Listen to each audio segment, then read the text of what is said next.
Hal ini lantaran pihak LBH Makassar telah memasukkan dokumen pendukung maupun argumentasi hukum pada awal Maret 2020 lalu. Selain itu, berkas terkait pemeriksaan kesehatan terhadap para korban juga telah dilampirkan. Selain menyoroti permintaan bukti baru, LBH Makassar juga menilai ada kesalahan prosedur dalam penyelidikan kasus dugaan pemerkosaan ini. Hal ini lantaran para korban merupakan anak di bawah umur. Sebenarnya mempertanyakan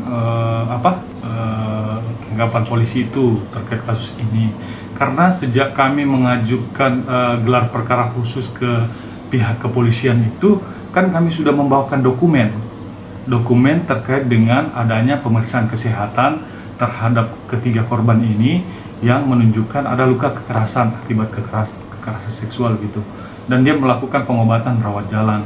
Kemudian kami juga memberikan dokumen hasil asesmen psikologi oleh psikolog di Makassar yang menunjukkan bahwa ketiga anak korban memang mengalami kekerasan seksual yang dilakukan oleh ayahnya.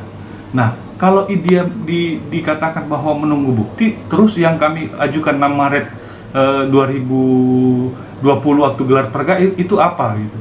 Karena memang ada kesalahan dalam konteks memahami ini sebenarnya. Karena kami kan keberatannya bukan cuma di bukti saja. Kami keberatan ada kesalahan-kesalahan prosedur penyelidikan yang tidak sesuai dengan sistem peradilan pidana anak. Kemudian bukti yang kami ajukan juga itu kan sebenarnya yang membuat dia sebagai bukti bukan kami. Kewenangan menyelidiki suatu perkara tidak pidana itu ada pada pihak kepolisian. Karena penyelidikan itu kan untuk mencari bukti-bukti, mencari bukti permulaan yang cukup apakah ada tidaknya suatu tindak pidana.